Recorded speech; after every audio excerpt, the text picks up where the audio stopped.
Okay, so hello everybody, and welcome to this episode of Entering the Creative Unknown. And today I'm joined by my friend Namita Kulkarni, and she is a wild woman. That's how I think of her. And I'm going to read her artist statement and then we're going to get into it. So, Namita writes, art is one way I respect my inner life and give it an outer form that can live in the world and make its way into others people's inner lives and worlds. I see it as throwing a pebble in the viewer's psyche and let the ripples do whatever they do. Art is how I walk through various doors in the psyche, and there's always something new or old to walk through. The wilds of our psyche await our exploration and merit our curiosity and exploration more than any expedition the world can sell you. If you ask me, everyone could benefit from the pattern interrupt that art is.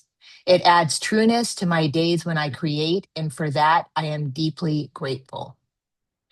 So, just reading your artist statement, first of all, I said at the beginning, I think of you as a wild woman and not somebody that has a wild woman persona, but somebody who actually goes into the outer and inner wilds. And you're very mysterious. And Hi. I think you are. I think you're very mysterious. And your artwork, as we're going to see as we go through the slideshow, also feels very mysterious. And I'm noticing in my own reflection on your artwork, as we're going to see as we go through this, but you depict so much of nature and environment. And it's kind of sad that that's mysterious to me. Hmm. It also makes sense that it's mysterious to me, but um, we'll get into that as we go through the slides. So one thing, first of all, do you want to say anything before we begin? I'm really excited to do this. It's always a pleasure talking to you, Stacey. The kind of artist that you are, the work that you do. I mean, I'm just in awe of the way you explore your dream world. I mean, that is difficult work, and you're just going head on into it. You Yeah, know, so yeah, I am. you Thank are you. just like so brazen about exploring your dream world, and here I'm like, I don't even want to think about some of the things that I dream about. Like Yeah, yeah. yeah. So there's one thing in your artist statement that I found really interesting. And hold on, I want to get to this part. So when you say the wilds of our psyche await our exploration and merit our curiosity and exploration more than any expedition the world can sell you. So I found this sentence really interesting because you make a lot of expeditions. It's really hard to talk. Yeah. It's early morning here. So it is can you talk a little bit about your relationship between, and I'm going to show people in a moment, but you go out into the wild. Yes, I do.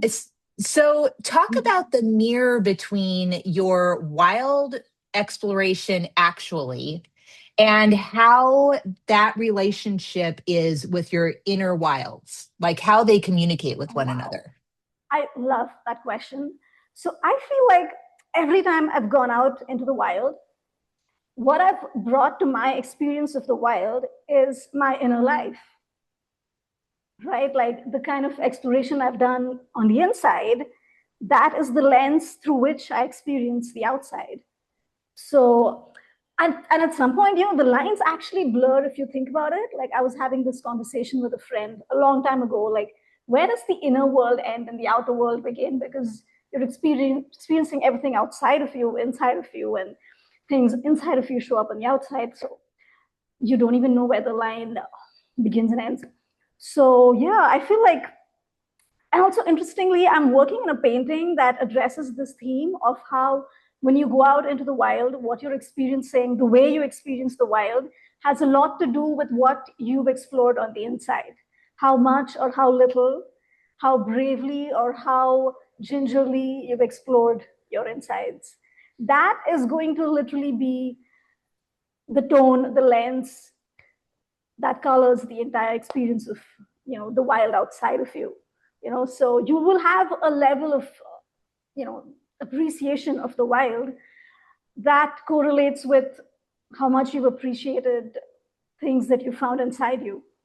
So I think they really complement each other and they add to each other.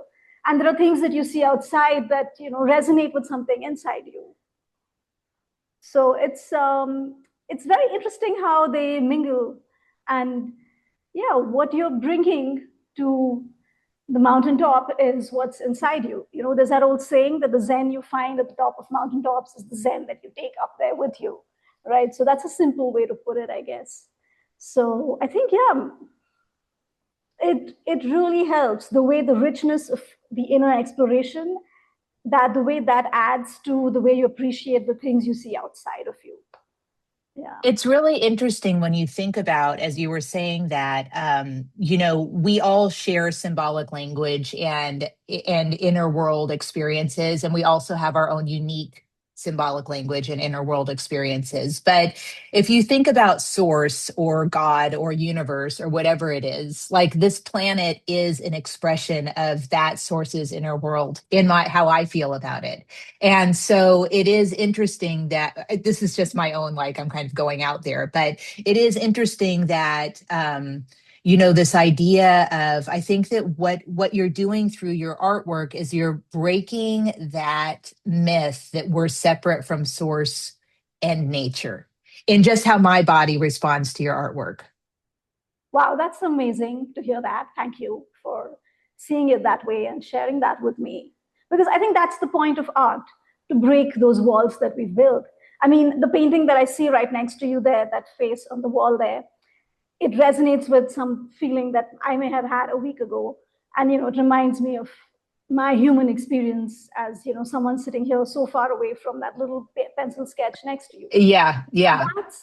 That's what art does. It shows you the common thread running through the human condition, and we're all, looking at the same thing through different angles. And how you walk long enough, you change. We all change places if we walk long enough. I think art is the way we walk long enough, and then you find yourself in places that you saw someone else in, and now you're there. Yeah, Yeah. exactly. So let's talk a little bit about your creative process, and I'm going to start sharing the screen.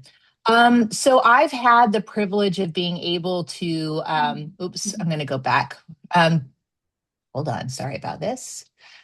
Oh I yeah, wonder if I I like can go. these. Okay, well, let's just stay with this then because I can't figure out how to go back. But one of the things that I am very grateful for that I've had the privilege of is seeing your actual real world, um, your real world experiences and your real world like explorations and adventures.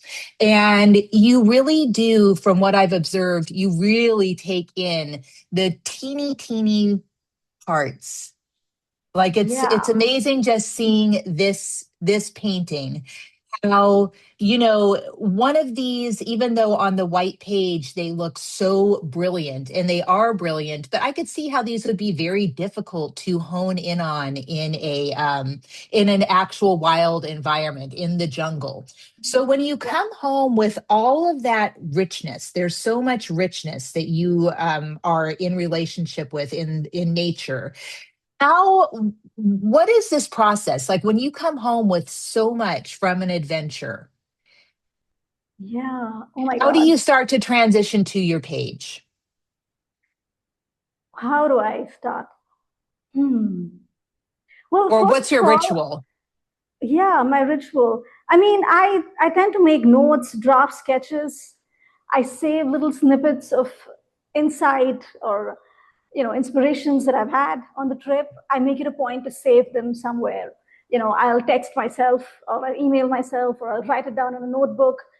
Or some things really just take over your brain so much you don't even have to write it down. It's screaming at you on the inside.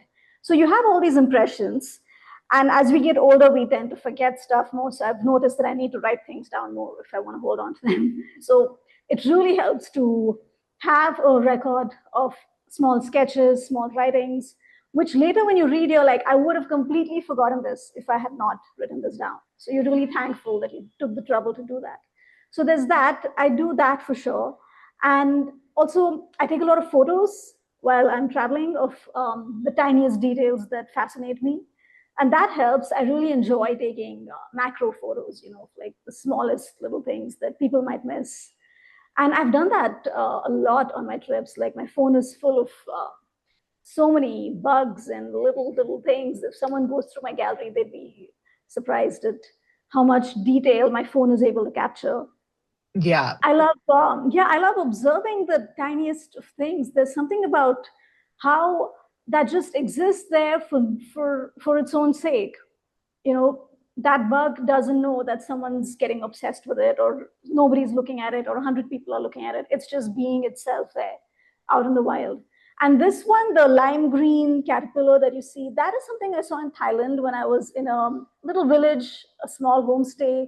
And I think I spent like a good 45 minutes just watching this guy. And there were three of them eventually, and I just couldn't get enough. I just kept watching and looking at them from different angles and how they move. And I feel like what I managed to capture on paper is not even the tip of the iceberg. Like the level of detail that goes into the actual creation, it blows my mind. So I'm trying to capture even like 1% of that when I sit down to paint. And I like using the thinnest of brushes and really taking my time with getting into those details, because I don't know, it just feels so magical, that there's so much detail and design going into these little creatures out there, into seashells and flowers and plants and bugs. And it's a whole world of endless detail, which we miss out on if we are not paying attention. And if we're paying attention, it's endlessly fascinating. So the choice is yours. Like, you want to completely just be shut out to that world, or do you want to dive in? And for me, like, it's been such a great permission slip for me to be as bizarre as I want. When I look at how bizarre things are in nature, like, there's no bug in the world asking anyone's permission to be as crazy as it wants to look, to look the way it looks. Yeah. Yeah, so that's interesting that you just said that, because I was thinking about it. So you are like you're these creatures are giving you permission to live the way that you want to live in the world. And also, Yeah. as you're painting, you're sort of documenting. I mean, you're documenting what you've seen, but also, what part of yourself do you project onto these creatures, if anything? Like when you're drawing these and painting these, do they develop personalities?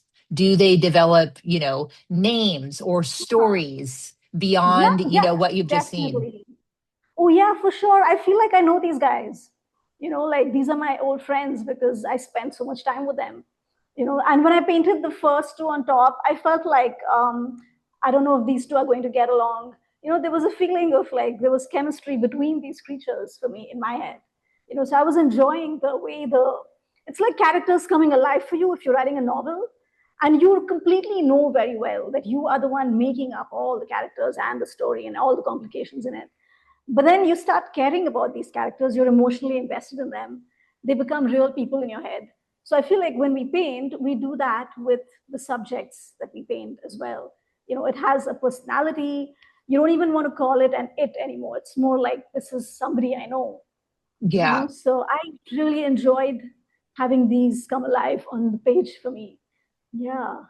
They're so beautiful, and it's hard for Mhm. me to believe that these exist. And it's so, just like you're Exactly. saying, Yeah. it gives you a sense of relief that the world is so Mhm. expansive. Oh, Okay, yes, for sure. Yeah. so this fascinates me, because this is different than doing a bunch. Well, maybe there are a bunch of other flowers on this page, but this the detail in this and the sensuality in this blows my mind. So can you talk a little bit about moving between painting creatures and painting plant? Oh, I think I got fascinated with painting plants long before I got into painting insects. And the plant world, I mean, it is endlessly fascinating to me. And how did I get into painting flowers? I think, yeah, because I started with watercolor in 2020, April. And the subject that I was obsessed with painting was roses at first. There are all these YouTube tutorials that tell you how to paint roses. I dove headfirst into the YouTube rabbit hole of watercolor tutorials. And that one thing led to another, and I came across this flower. It's the iris. And I had never seen this in life before. I just saw photos of it online, and there are websites that give you reference images that you're allowed to use as an artist without infringing on the photographer's copyright. So on one of those websites, I remember coming across a bunch of photos of this flower, and I picked out one as a reference. And this doesn't look exactly like the reference because I don't believe in slavishly, you know, reproducing the reference photo. I need to bring in, you know, my feeling into it. So I use that as reference for, the anatomy of the flower because I need that much structure to flow with. And then I just got into doing this like one petal after another. And I love that you can see the patterns of life in the forms of nature, like those lines, the way they emanate from the center, they spread out towards the side, they bend a certain way. One line, divides up into other lines, it pops up somewhere else. I feel like that's nature's language. Like those are the patterns that nature is speaking to us in. There's a feeling these patterns evoke in you. That makes it a language. So I Uh, love getting into that. Yeah. So I I love getting completely into, agree. oh, thank you. And yeah, the colors in this, the yellow and the purple, like we know that those are complementary colors. So it's very clever that those two are together. Nature has its intelligence. So the What flower like pops out at you. when you go through these, when you start to so there's a couple of things that we spoke about Mhm. you creating a piece, or are you bringing back a piece from nature and placing it on the page, and then how your relationship continues to build where it takes on, this is somebody that's in your life now. Do you also Yeah. explore the symbolic meaning of the Mhm. pieces that you create? Like, what doesn't, I don't know what an iris is. I can have my own reflection of like sensuality, the divine feminine, but do you investigate the symbolic meaning Yeah, of I some of love, your images? yeah. Yeah, I love doing that, especially the mythology. There's a lot of mythology behind things that you would not have thought. Behind spiders, there's so much mythology Oh about, yeah. the grandmother spider that's weaving the world together. Like there's entire stories and stories and stories if you really go into it. Even flowers, like the iris, I'm not sure, I don't remember what I read about it, but I remember it does represent certain qualities. Like I think it's transformation or something. I'm not sure, but yeah, there's a whole realm there to explore where people go into what each flower symbolizes and what it has stood for over the years and the mythology and the stories behind it. And it's really interesting that you know it's not just a pretty face is one way of putting it. Like Well, she and I has her think own that, personality. yeah, she has a brain.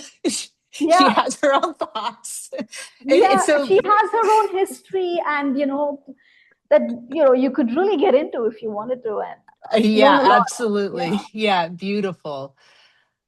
Okay, so we're moving through another. So we've gone from yeah, insects to plants to seashells. So do you yeah. want to talk a little bit about this and how you were seduced by seashells and just the feel of this? I mean, yeah, it started with the yellow one in the center. I had an actual yellow seashell that I used as a reference, which I picked up in Thailand and I brought it home, which you're technically not supposed to do, but sorry, Thailand, I stole your seashells.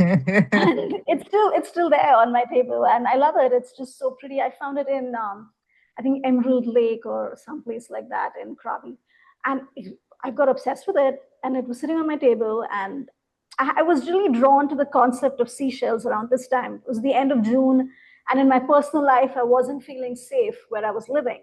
So I think subconsciously, I was drawn to the idea of seashells as a safe home because there is something inside that's living inside a seashell often, and nature has designed the seashell in a way to protect and be a beautiful safe space. And so there's something very moving about that, especially if you've experienced not being safe in a home. So I think, and it's funny how I realized that much later, the conscious realization, making the connection in my brain, that happened much later. Maybe I guess my conscious brain is a lot slower, so I caught up with it later. And I realized that, okay, that's why I was drawn to seashells, and I just kept getting into like painting one after another. And I was just like very, very drawn to the subject of seashells, not realizing why, but still having the common sense or having the humility as an artist to follow the creative impulse. It can happen that you discard your idea, you discard your creative idea and say, that doesn't make any sense. I don't want to paint that. That's a silly subject. Or you could say, no, there's something here. If it's knocking on my door, I will let her walk in. I'm not going to interrogate and send her away. I'm going to let the creative impulse walk in and follow it and see where it takes me. Show up for it and see where it takes me. And this painting is like one of my favorites now. And it's not what you would call a proper full-fledged painting. It's just on a small A5 sheet of hot pressed watercolor paper. I've made a bunch of seashells one after another. But the level of creative fulfillment I had in this, I'm going to cherish it forever. I So love what you said about yeah. connecting it to the time in your life. And this is what I think is really a very important part of the process that people oftentimes don't realize because people dismiss their own creativity all the time as just being something All that the they time. do. But Mhm. documenting where you are in your life as you're creating Mhm. things, even if you don't know what it is yet, is so Yeah. important. And when you're speaking on the idea of, being at a time in your life where you feel unsafe, and when I'm looking at these shells, especially there's two shells that are one's to the left of the one in the center that you just spoke on, and one is to the right. And both of Mhm. those shells to me look like these almost like mountains that have temples on top. Oh, wow. Okay. And I'm thinking about like the idea of safety and like somebody in the tower, like Rapunzel or somebody just locked up in the top of a tower. And so when we're talking about, that could be my projection, which it is my projection, but it can also be some of the energy that you put into these shells as you were creating them. So even when you're drawing something like a shell that maybe people wouldn't ever connect to a certain emotional feeling, it is so Mhm. present in for me in this piece. Yeah, that's really interesting how you said a temple on a mountain. I'd never thought of it that way. And that's the thing about art. Like, art is a verb. The way it lands on other people, when you put it out there, the things it does, that's art. Not if I hide this away in my cupboard and nobody ever gets to see it. So I love that you said that. And I've always had people that I've met in my exhibitions or when I share something online, they'll say something to me about it, which I would never have thought of in a million years. And I feel like that's art doing its thing. That's art being art. So that's Absolutely. beautiful that, yeah, that you bring, your own interpretation to it, and it, because it evokes that feeling in you. That's how it landed on you. And that's, yeah, I love that about painting and sharing my paintings, that they go and ripple out in different ways, in ways that I could not have guessed. Yeah. Well, and then they live, you know, Oh, yeah, that's all of how they your live. all of Yeah. your creations, they have a life of their own. Oh, for sure. Yeah, That's yeah, that's true. amazing. Yeah. Okay, so let's get into some of these, more like I don't want to call them complete pieces, but I don't know, Mhm. like Yeah, they a are. full piece. Yeah. Um, Yeah. so Mhm. where were you? What inspired this? Is this an actual, is this imagination, an actual experience, or a combination of, well, imagination is an actual experience, but you know what I'm Yeah. saying. Yeah. Imagination is a realm of its own. Yeah. So, yes. So yeah, this I remember I painted this entire thing I did in 3 days in a flurry of inspired energy, which was amazing to experience. You know when that happens when it just that energy just takes over and just like bulldozes through you. And now when I think of making something in like a span of 3 days, it feels like yeah, let's not rush it. But here the energy was just driving me and I just went ahead with it and this happened. So I'm really glad I listened to it. So where was I mean, um yeah, I was painting this as part of a series and I was thinking about the word apocalypse. Apocalypse, we think of that as the fiery end of the world, right? That's the thing we're all supposed to be scared of, that okay, we're heading towards a cliff edge and it's all going to end and there's going to be a big fiery end of everything. So that's normally what people think of that word as, but there's a Greek word called apocalypsis, which means collapse renewal, hyphenated. So what it's saying is that the seeds of renewal are within the collapse. It's not collapse first and then renewal. It's how both are intertwined in each other. So I was thinking of that because I came across that concept from the work of a mythologist called Michael Meade, who I was reading about online. The idea was running around in my head, and I thought of a tree stump, a dead tree stump in the forest, how that has so much life going on there. There's so many ecosystems, and there's a line in that book called The Overstory where he says, "A dead tree is an infinite hotel," and that line stuck with me. And that combined with this concept of apocalypse, collapse, renewal, it just felt like okay, the tree stump with all that life teeming on it is a good visual metaphor for this. So I decided to paint a tree stump, and I loved the browns and the circles and the patterns of life that show up on that. I enjoyed painting that, and then I realized that okay, I could either paint life forms or I could use the pressed flowers that I have already. I had a bunch of pressed flowers from. You can use. There are these flower press kits that you get online, and I had one of them that I bought quite some time ago.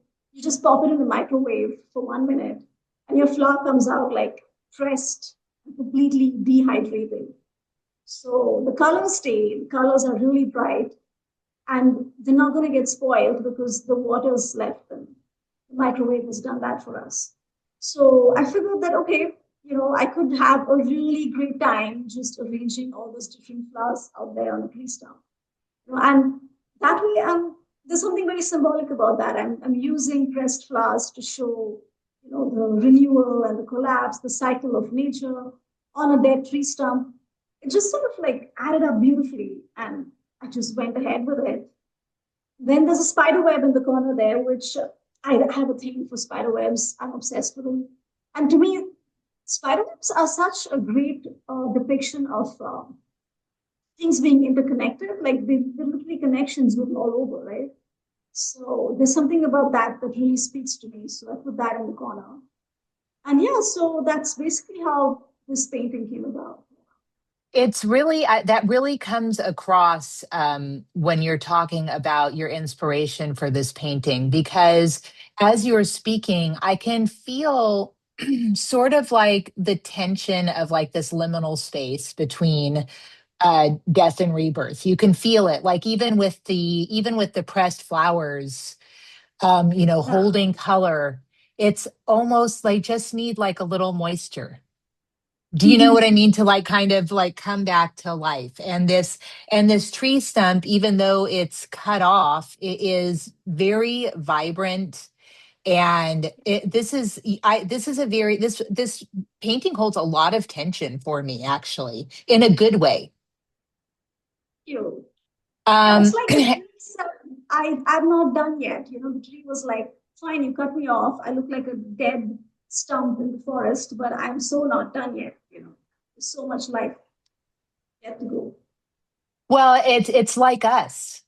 Yeah, sometimes our tops get cut off and we don't realize the functionality, that we're just here for a different purpose at that time, or where the universe is placing us in a role that we might need to experience in order to grow the branches that are meant for us next. All right, so let's see right. the Yeah. next one.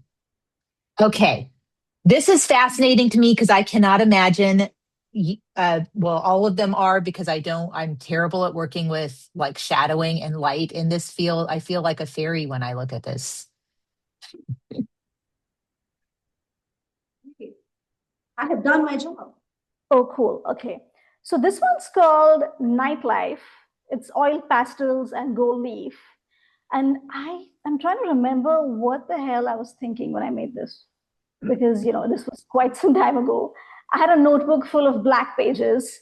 There's something very fascinating about painting on a black canvas, right? Like it's literally like entering the night, so different from painting on a white page that's staring out at you. So yeah, I had this feeling of fireflies in the forest, and you know, you're getting lost, but they're lighting the way for you, and you're enjoying being lost while they're lighting up the way for you. That feeling of you don't know what's next, so you enjoy, like, you don't try to manage the moment. You're enjoying and witnessing the moment. Even if you don't know what's next. So, Beautiful. Okay, hold on. Let me go next. oh Okay, yes. so I hadn't seen this before until recently, and that's why I wrote you. Mm. I'm like, we need this because Oh, okay. this feels like well, I'm really struck by a million things in this, and I could spend a whole day looking Mm. at this. Wow. So there's just so many stories here. I mean, what is going on? So let's talk about it. Well, okay. So this painting is called Die Into Tomorrow. And it's full of a lot of toxic, poisonous plants, which get a bad rap. You know, I mean, of course, the language itself, it sounds like you're saying mean things about the plant when you call it toxic and poisonous, but they have reasons for being that way. They're doing their role, and death and rebirth are so intertwined. You cannot have one without the other. So I feel like they have a place in nature. And the main flower you see in the center, that's the corpse flower. So I like the name of the flower, that it's named as the corpse flower. I think they call it that because it smells really bad or something. I'm not sure. But there's a lot of other plants here also. There's the datura, there's the pitcher plant, there's the Venus flytrap, plants that are associated with violence or killing or death or poison, being toxic, all of that. So all the bad girls of the plant world. So I like that. Yeah. So I had this idea of just dying into tomorrow. That's how you go to a real tomorrow. You have to die into it. If that makes sense. Well, Like and then you that's have a pomegranate at the center. Oh, right. Yeah. That pomegranates are, a symbol of fertility, Yeah, so I felt like all of all of the plants that are surrounding everything else that you see around here, they're creating a context for new life, for rebirth, for fertility to happen. So for fertility to exist. And yeah, so I just like, I wanted it to have a feeling of a portal, like you're in a forest and a portal opens, and then that you walk, and then now there's no rules about how a portal is going to behave or what it's going to look like. So as an artist, I think I just had fun with it. And there's a snake that's wrapping itself around the tree. So yeah, I think there's something about jungles where the seduction of a jungle is endless. So when you step into that subject as an artist, it's really easy to get lost completely, to lose track of what you started out trying to paint. So that was a challenge for me in this, to be like, okay, what was the thread of inspiration that got me into this painting? Can I be loyal to it and just like hold on to that thread? So one I thing that's tried. very Yeah. Yeah, and that's exactly what it feels like, that you can just that you have opened a portal, and I can see how you can just like go from, you just are led into the jungle. One thing I really love about how this painting speaks to me is that the fact that it's all poisonous plants, when you were saying that, poisons and toxicity, like it kind of gets a bad rap. But to me, they represent a boundary. Like this is a boundary Oh that I'm yeah, setting. And the jungle, every every element in this painting is part of an ecosystem, and every element in this painting knows that it's part of an ecosystem. exactly. That's how a jungle is, right? Like in the forest, there's no individuals. Everything in the forest is the forest. So that's exactly what you said. Yeah. And it would be so, so, so wonderful if we could be the same, have I this, carry the mean, same awareness. yeah, I mean, we are as interconnected as any forest is, but we don't realize it. Yes, yes, Mm. exactly. So I want to just kiss this painting. Well, she is cute. So can you speak? I just, when I first saw this painting a while ago, I had no idea that this was an actual plant. It And is, can yeah. you speak a little bit about this plant and where you came across it and how it is in relationship to the jungle and the environment that it thrives in? Oh, right, of course. So it's called hooker's lips, the flower, and the Latin name is Psychotria elata. So it has been, what I read is that it's an endangered species of plant, and people have harvested it so much, over harvesting, because it has it sends you on your psychedelic trips. So people have taken away too much of it. But I did find this plant coincidentally when I went to Costa Rica last year. I was on a trek, and very randomly, I just saw like these flowers popping up everywhere, and my guide was showing them to me. And I was like, wow, this is not as endangered as I thought it was. There's so many of them growing here. So I was very happy to see that.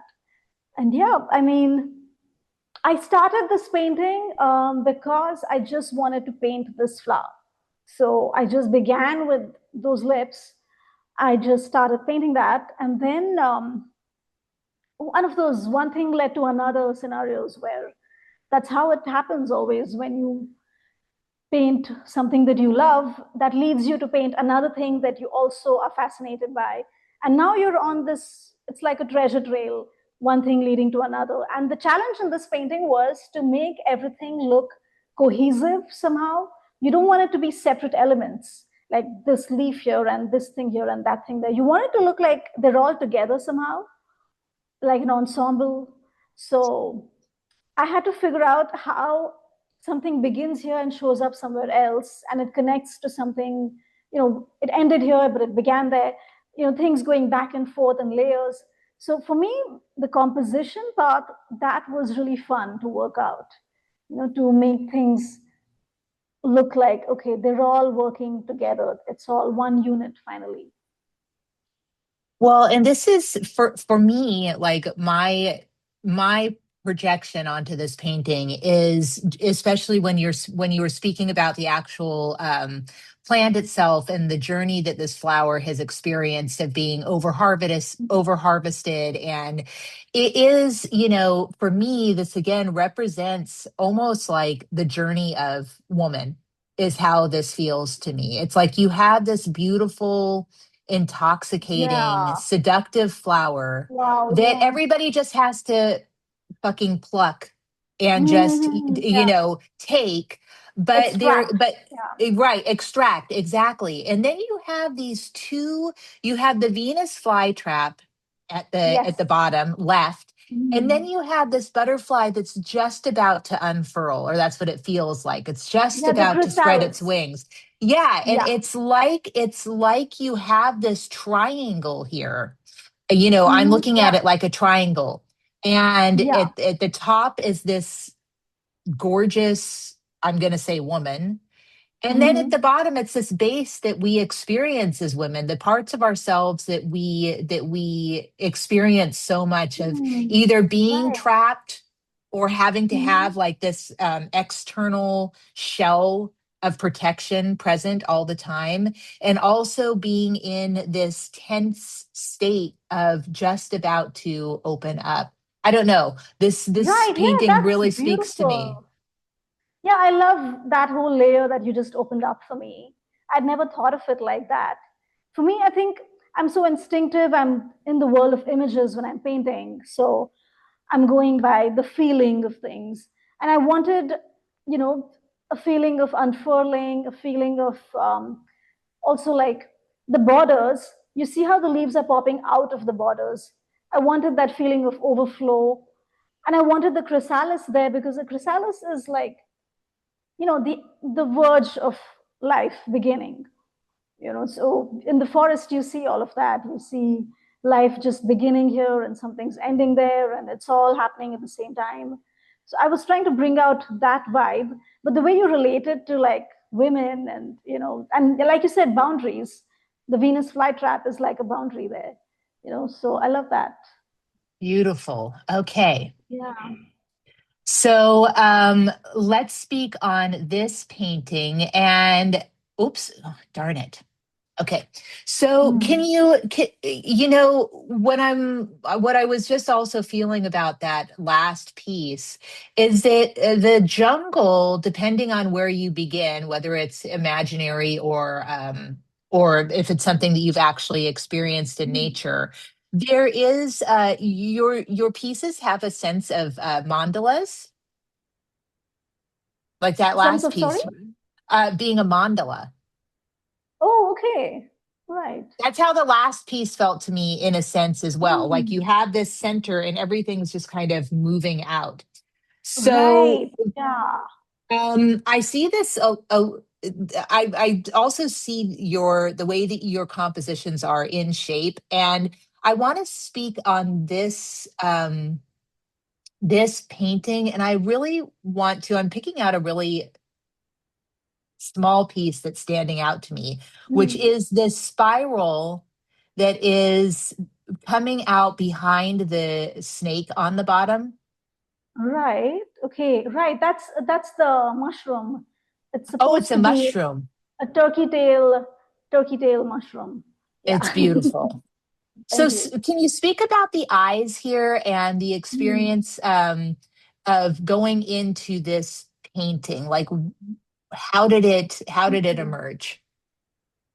It started with the eye for me, and that is actually an elephant's eye. I don't know if a lot of people have related it as an elephant's eye, but there's so much feeling in an elephant's eye if you've ever observed. Those creatures, they seem to have so much to say. So I saw a picture of an elephant's eye somewhere and it just stuck with me.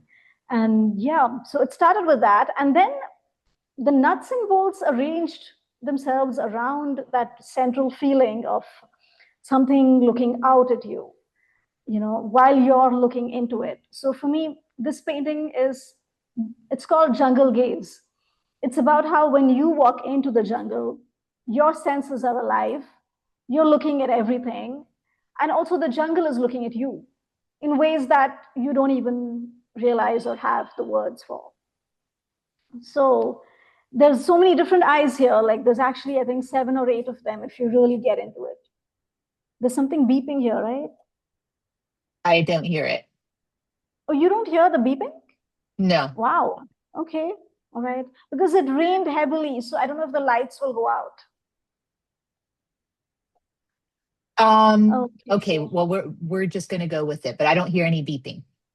That's Um, amazing that you don't hear it. so okay, I'm just like, of course now, and I'm sure that Oh, it everybody stopped. watch. Hmm.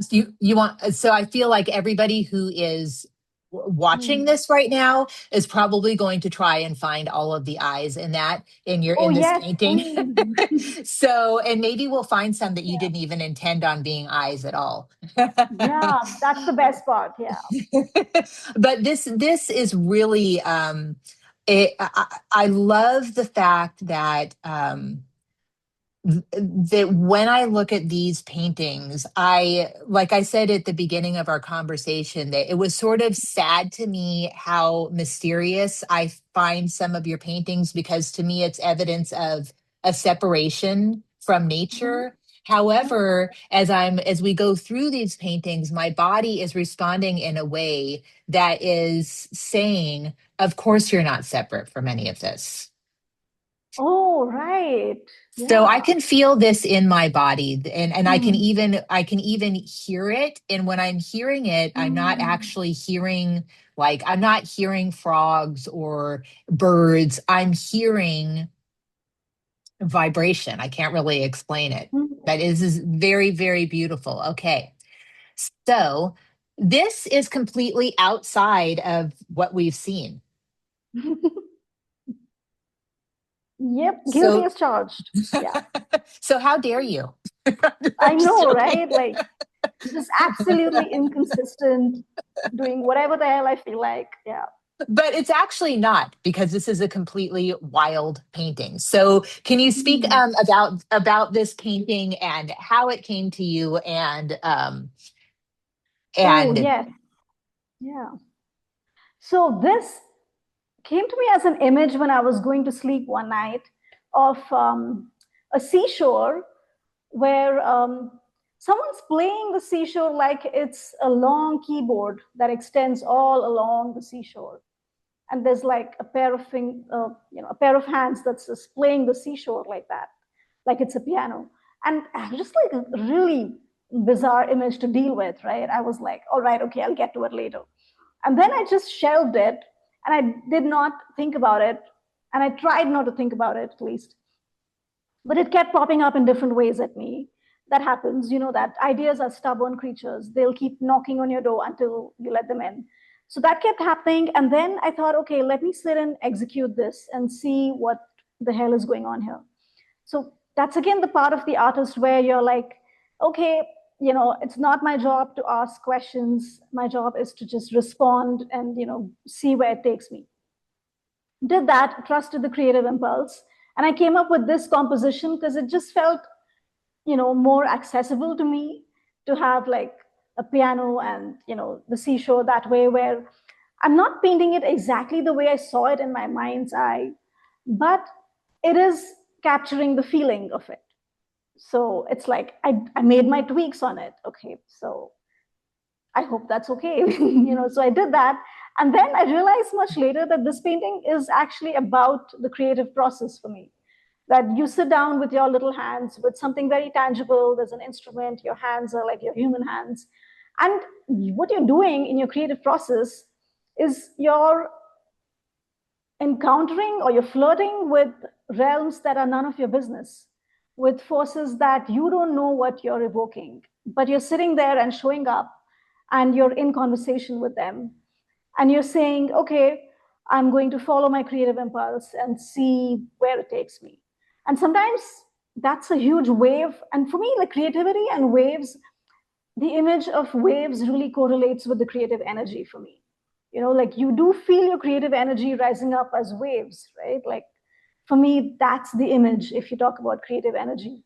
So yeah, I understood this image, I think a month or 2 months, I don't know, maybe 3 months after I painted it, that, okay, this is what it's about, like the creative process and how we're little tangible creatures sitting here, the tangible tools, and what we're doing with our little hands and our little things is flirting with things that are way outside our control.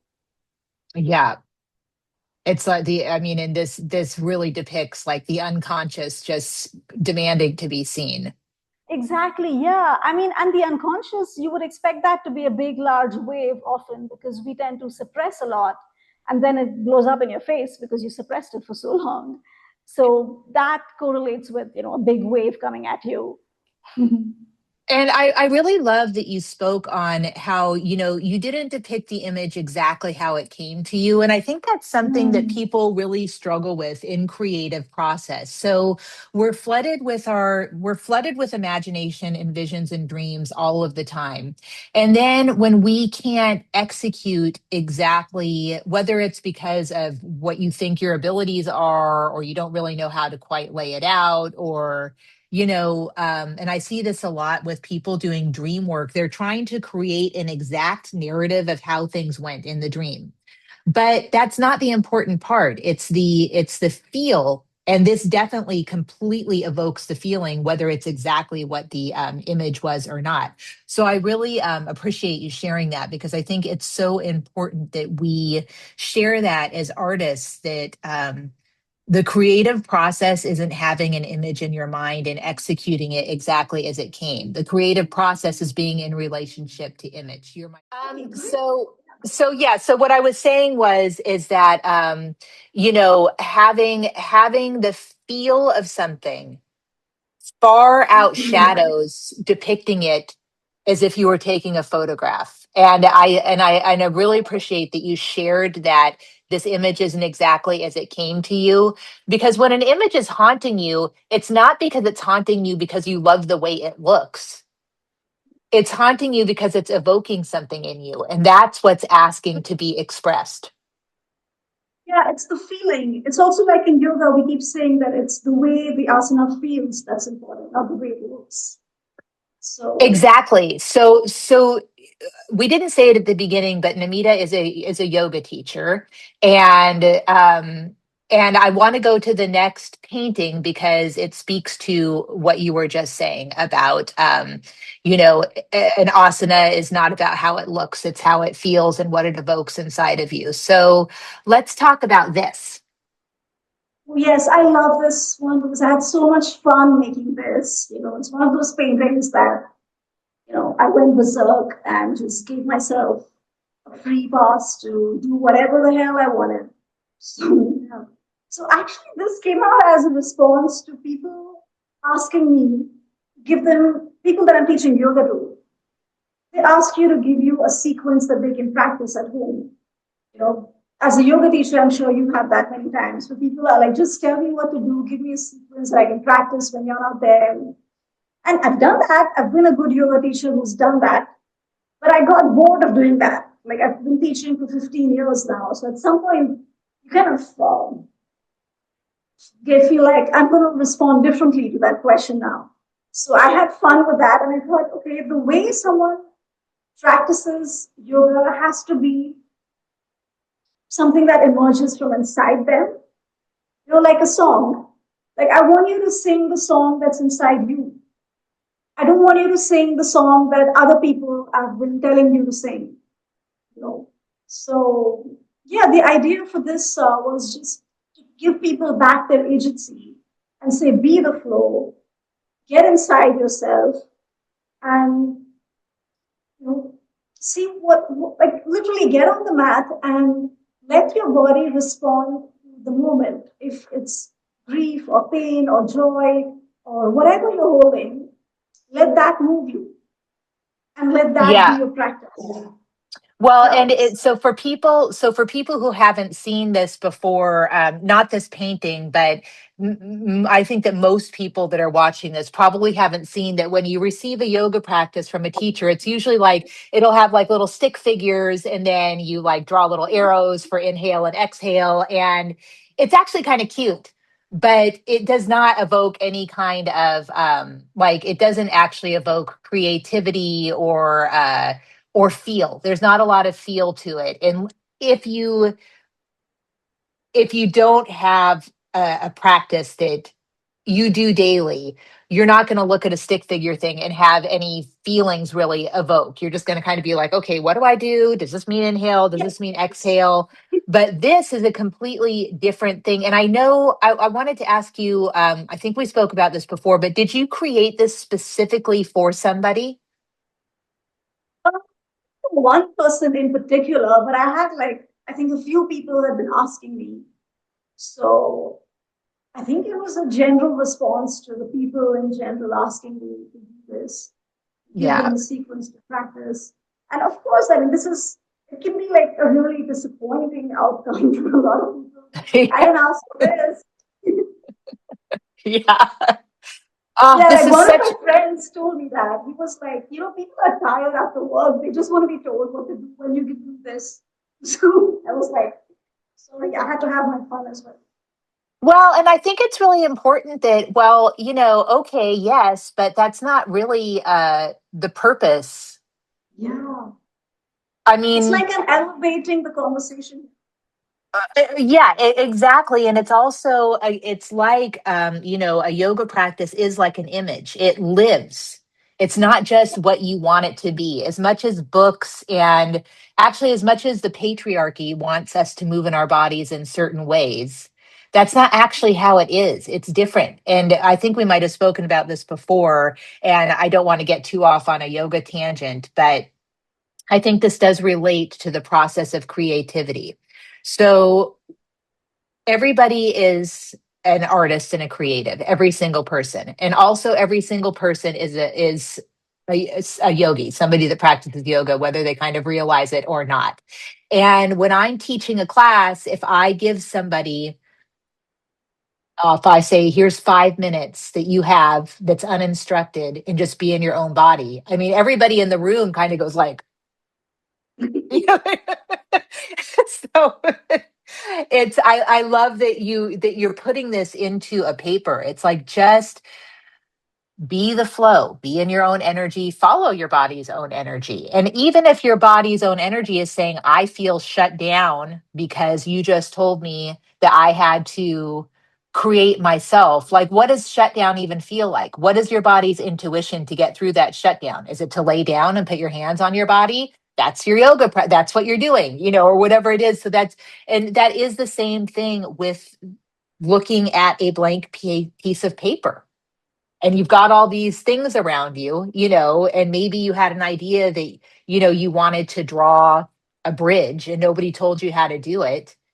You're just going to have to just kind of play around on your paper. So the relationship between, well, it's not separate.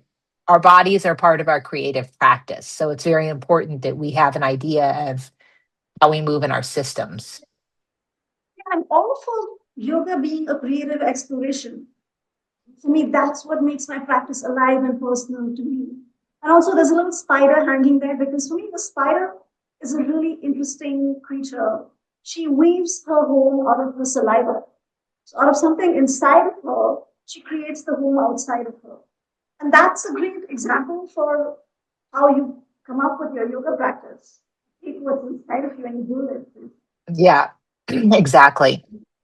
Well, before we wrap up, is there anything that you want to share, say, express?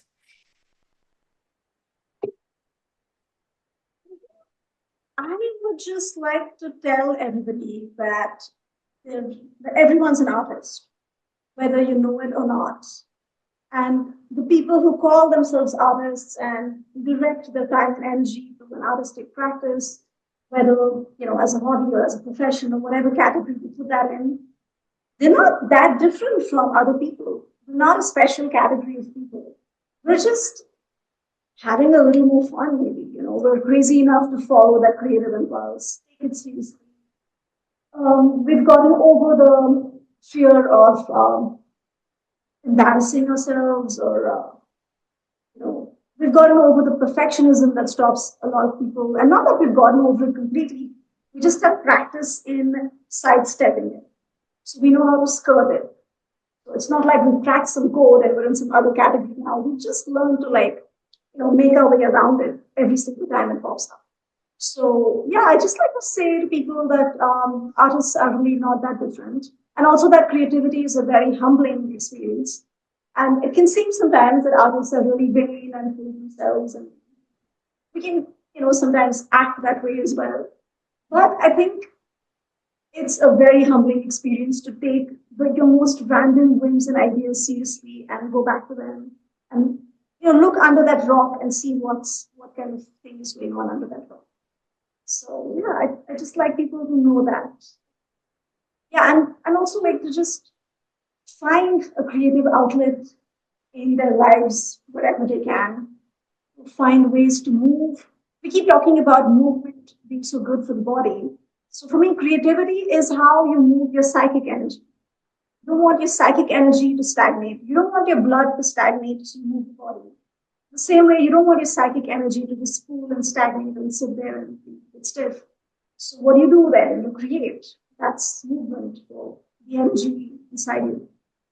Yeah, that's So I really think well put. that's I think if everyone had a creative outlet, it does wonders for everything in your life. I sound very evangelical about it.